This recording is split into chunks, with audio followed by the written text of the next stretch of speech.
morning. My name's Aimee Ostick, and this is Wendy, actually, Museska. She brought these capes. Mine says Supermom, because we're in the League of Extraordinary Physicians. And we're going to talk about, we are splitting our time today, so she's going to do an incredible talk after me, but I'm going to talk about how direct primary care is really an incredible, viable business model. And I thought I'd title it something really eye-catching. And maybe even a little controversial, I don't know. But I'm Aimee Ostick. I practice in Woodland Hills, California, which is a suburb in Los Angeles, in a small town of 10 million people, and I am one of 2 DPCs in the area, or 3 now DPCs. And I was in your seat in 2018 for our first direct primary care conference when we were interested. And I remember I could not wrap my head around numbers. And I'm so I'm really encouraged by all the transparency this weekend. This is the first DPC conference I've been to with everybody sharing a lot of P&L statements and budgets. Rebecca and Paul did yesterday, and I was like, that is so helpful. If I had that was kind of what I was looking for, I remember, because it's such a big leap financially that you're taking and so much risk that you're incurring, and it's just nice to kind of imagine, what do these numbers really look like? So my husband, Brian Ostick over there, is an emergency medicine physician, also a hero. He practices in Van Nuys in a small independently owned community hospital called Valley Presbyterian. And how does this go forward? He had the idea for this talk, actually, because if he could never work a day again in his life, he'd be so happy. His goal in life is to go on to the USAM golf tour and be an amateur golfer forever and ever. But this talk is not about making millions of dollars. DPC is not a get-rich-quick scheme. It's very much more the slow cooker approach, not a microwave approach by any means. And this is actually probably more of a comment on the sad state of affairs of emergency medicine right now that Dr. Eskew alluded to with the venture capital world taking over emergency medicine. And actually in California, they did just enact a No Surprise Billing Act. So that has really, it's been great for patients, but actually big HMOs, organizations like Kaiser and other have taken advantage of that and have started to refuse out-of-network payments to ER physicians, or that when they're seeing their patients in their ER. So it's really hurt their reimbursement, and it is kind of sad. So hopefully we can recruit some of our ER colleagues to this direct care world and re-educate them, and we need more primary docs. So like I said, he picked the topic, I picked the title. And so as of January this year, I did finally exceed. He brought home 17,000, I brought home 20. So that was like our light bulb moment. Like, we just never thought that was going to be the case. My initial goal as a working mom of 3 was to make just at least replace my income. And if anything, at that point where I was leaving the corporate world of medicine, I was thinking about going half-time. So I thought if I could at least make a part-time salary, like, I would be winning. I never thought I could really actually make a really good living doing this without doing anything really fancy. In 2019, I was on a panel here crying about and not having enough money. I remember we were 3 months in. I was really worried about, I was talking about how I would obsessively check our Wells Fargo checking account, making sure that we were not running super low. So I totally understand the nerves and the anxiety around money. And this talk is I'm just gonna share my story, our story about how we came into our practice, what we did personally, financially, that made us successful. There's my happy ER doc. As soon as that, I surpassed him, he was on his way to becoming a trophy husband. He was never happier. So what this is really about is setting financial and business goals, how to create a budget, how to keep a really lean overhead, how personal finance really is in business finance, 80% behavior, 20% math. It's not difficult. You've heard over and over again the lie that docs aren't good at business, and I challenge that wholeheartedly, because I was somebody that also told myself that lie. I was not raised in a very financially astute household. I really had my head in the sand for many, many years until we had to really face it. And in my opinion, you can really keep your prices accessible and make as much or more money than you did in this system. So again, we're in Los Angeles County in a high cost of living area, and I will show you my prices, and I love that. My population, my panel is more diverse than it ever has been in terms of socioeconomic status and background. So setting your goals. So what for me, again, I think Rebecca Bernard also mentioned yesterday, which struck true for me, you have to really set your why. It is very common in Los Angeles, and when I left the system I was with Kaiser for 5 years, and then Optum Healthcare Partners, and then UCLA. So when I left UCLA and said I was doing direct primary care, everyone thought, oh yeah, you're gonna go do concierge. Concierge is a very common, normal practice model in Los Angeles. So I really wanted, and after going to this conference, I'm like, no, we're not concierge. I was very passionate about that distinction. So my why is not just, I want to be more autonomous and I want to have more time for my family, although those things are all true. My why was really, what do I want my practice to look like? What do I want to be known for in my community? And my why was really to provide affordable, accessible, quality primary care, and that was it. And that I knew I'd be an absolute unicorn in the system, in our community, if I could do that. Because I was already hearing, not just from my current patients, but from my community. I have 3 kids. We belong to our local parish. From all the people that I knew, how nobody could find a good primary care doctor. Did I have any recommendations? I was already the main, one fielding all the worried mom texts and rash pictures over the weekend, and I thought, gosh, if I could just charge them, then this solves everybody's problem. I already knew that this was going to really be a distinct practice. So we started our business plan in 2018 here in Orlando on a napkin, and again, there weren't any lectures at that time that really gave us numbers, so we just started to run the numbers with average patient cost membership per month, and sort of backed into, if we want to replace my monthly salary through UCLA, how many patients would that be? And we were astonished that it wasn't as many as we thought. And we really didn't have to also have extraordinarily high prices. So that sort of growth plan eventually was really nailed into an 18-month specific to-do list that included costs and how much we needed to save. And lots of different resources have these checklists. I used one that came from the Josh Umber from Atlas, but DPC Alliance has a checklist, so lots of different resources now have really good, just minimal checklists, because I really, obviously, coming straight from residency into the system, never knew how much gauze to order. I didn't know anything like that, so it really does seem overwhelming. So those checklists are really helpful, and those checklists also included how much each line item would cost. We wanted a 3-month sort of cushion of expenses, so we saved about $50,000 as our startup over that period of time. That included 3 months of expenses, expecting to be in the red for that much time. We hired a medical assistant right out the gate, and did kind of a renovation on our space.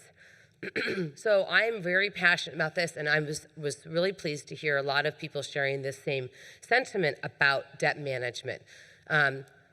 We have, we've incurred enough debt as it is. My husband and I came out of medical school almost $600,000 in debt already out the gate. So before we even thought about direct primary care, we really wanted to get out of debt. So that was our passion. So over 6 years, we paid off over almost $600,000 of debt. We got out of debt in 2018. We followed Dave Ramsey's financial piece. We did baby steps. That's us there. We went to Nashville. We did our debt-free scream with our kids, for any of you that are familiar. And I will tell you, not only was this very effective, obviously, in getting and paying off the debt, but as I alluded to in my slide earlier, finance is really 80% behavior, 20% math and head knowledge. So it instilled and created new behaviors in terms of being really intentional about where your money was going, and we had to do budget meetings very frequently in the beginning. Eventually, it became more routine. But at first, you have no idea how many automatic subscriptions you have, where your money, Amazon Prime and Target are just like black holes in my life. So being more intentional and paying attention to where those things were going, that was a new behavior that I had created after going through this debt-free journey. And the other just big behavior was practicing a lot of contentment. So we really, paying off debt, getting on the budget, being intentional with our money was the cure for what people would call doc-itis. And we didn't really have a lot of that. And a lot of our colleagues did. So they just incur more and more and more and more debt. And it would be, a lot harder to do something like start your own practice. So I will say to you, if you don't have a personal budget in your own household, you will not be able to start your own direct primary care practice. You have to start practicing these behaviors personally and many of you probably already do this, but I didn't. So personally, getting your household financial life in order, and knowing exactly where your money is going, having savings for your personal household, having an emergency fund, all those set up, and then what we really did was we applied those same principles into our business. It's really just money in, money out. A budget is really telling your money where to go. It was really hard for me to get. It felt really restrictive at first. I'm the free spirit, he's the nerd, and so we have fun because of me, and are doing really well. I would say now because of me too, but. But it's not restrictive. It is really telling your money where to go. You can have line items in your budget, your personal budget, that are untouchable. My self-care line item is untouchable. Don't touch it. Don't touch my wardrobe line item. It's mine. So, and that's more empowering. Once you started to do that more and more, and we were more intentional with our budget, it became more empowering than it became depressing. Again, we talked about debt. And then I will also encourage you, you can do this without taking out more debt. So, and we did it, and many of these speakers this weekend have also been testament to that. So that's awesome. So, and again, we're in a high cost of living area. So, you're not gonna ever hear me use that as an excuse for making a financial mistake. There's no pass on math, as Dave Ramsey would say. It's expensive, but so you can make it work.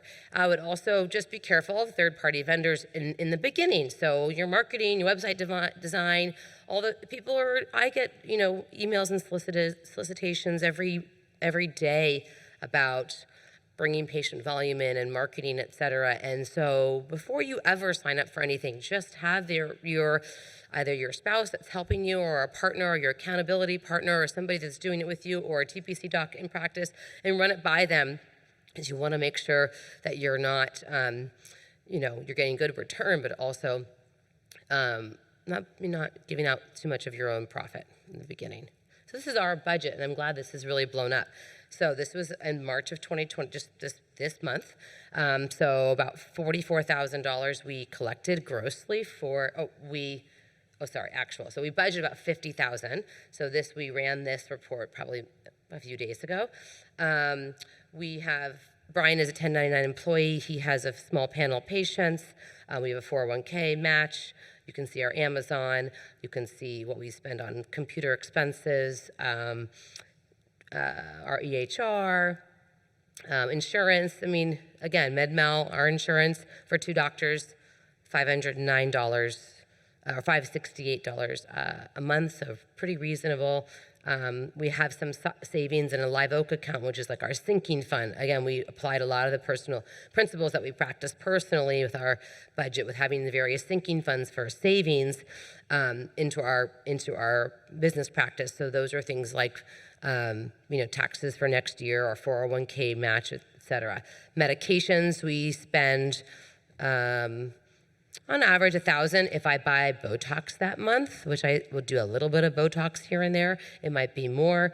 And we just get raked over the coals in taxes. You can see that there. So net, I'll net about $20,000 this month. So this is a little bit of just growth that you could see. So at 100 patients, we had about $14,000 in revenue, $16,000 in expenses. At the time, I actually had I had one medical assistant in 2018, actually.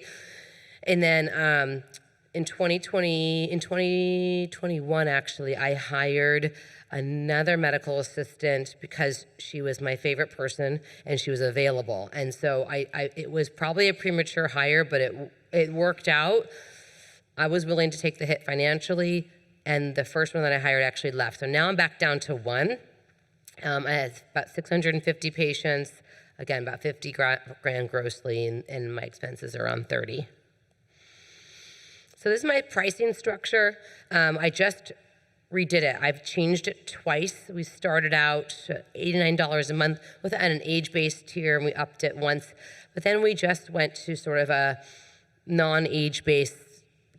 I found my family plan in the beginning was $215 for a family of 4, and it didn't really financially make sense. It really was looking like one kid was in for free, and then like the other kid was paying half. So I love families. That was really what I wanted to, and I have about a third of my practice is peds, and I love kids, but they're high utilizers, and so my pricing wasn't really reflecting, I felt like, a lot of the utilization, and it didn't really change. Nobody left, and the kids, it still is a great deal. I just wanted it to reflect, okay, your kid is signing up, you're paying $20 a month, and when they see that on their invoice, like each person has a price associated with it. So it's a one-time non-refundable registration fee per household. So you can see very reasonable.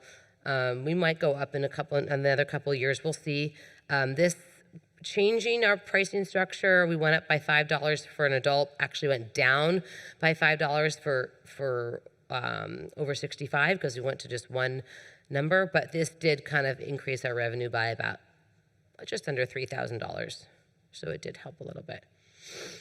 I would encourage you to really utilize any advantage you have with overhead. So our advantage was, full disclosure, my parents own the building that we're leasing. So they gave me a really good deal on my rent in the beginning, but they're not stupid landlords. And this is their retirement. So they're like, you get a break for the first year, and after that, we're gonna take a percentage of your profit. We're gonna basically adjust it based on your profits. So it's still a very great deal, so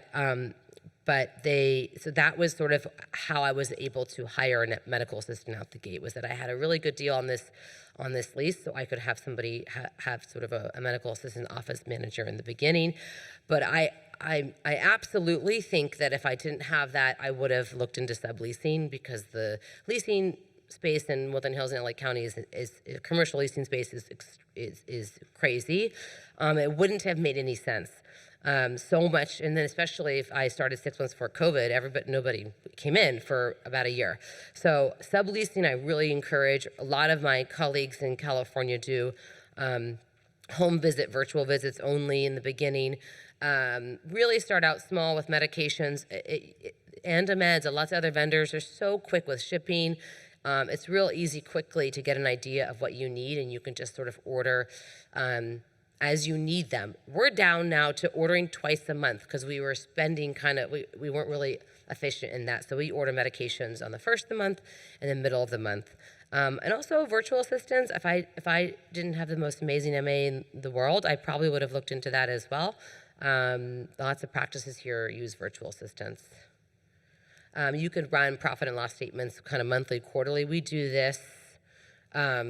Yeah, we basically do this monthly to help with our budget.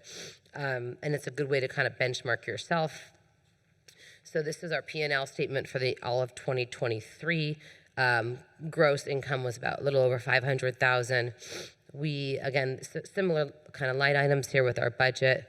And we netted around $130,000. I will tell you, so I take a small payroll, and what our accountant had advised us is that you sort of take a reasonable income for what will be considered a part-time physician, because I have sort of a part-time panel. So I take that small amount in payroll, and the rest in shareholder distribution every month. Don't forget to withhold shareholder distribution taxes and put that away, because otherwise you get hit with a big tax bill the next year, which happened to me. So my CFO, I fired him. It's okay. So direct primary care is a very viable business model, and it's so encouraging. And I hope that there's no secret sauce here. As I mentioned, just as my mentor would say, Dr. Ricky Haug, you just take excellent care of your patients, and that's it, and that's enough, because that is what the system is not doing, and you don't have to be 24/7. I'm learning through a lot of you all today, this weekend, I need to reset some boundaries, because I'm too quick to respond more from my OCD, because I don't like having things hanging over, but I think it is really good to sort of have a structure on how you're going to respond to things. That was a good takeaway from me. But you can make as much or more money than you did in the system, and you don't have to have high prices, and you don't have to do crazy cosmetics. There's plenty of that in LA. I have no interest in doing IV fluids and crazy vitamin drips and all that. Keep your overhead really low in the beginning. Avoid debt, and create a budget and just do frequent check-ins with whoever your accountability partner or your spouse, whoever is doing this with you. It's when you're in it and doing it by yourself, you can get in the weeds a little bit. So thank you so much. That's it.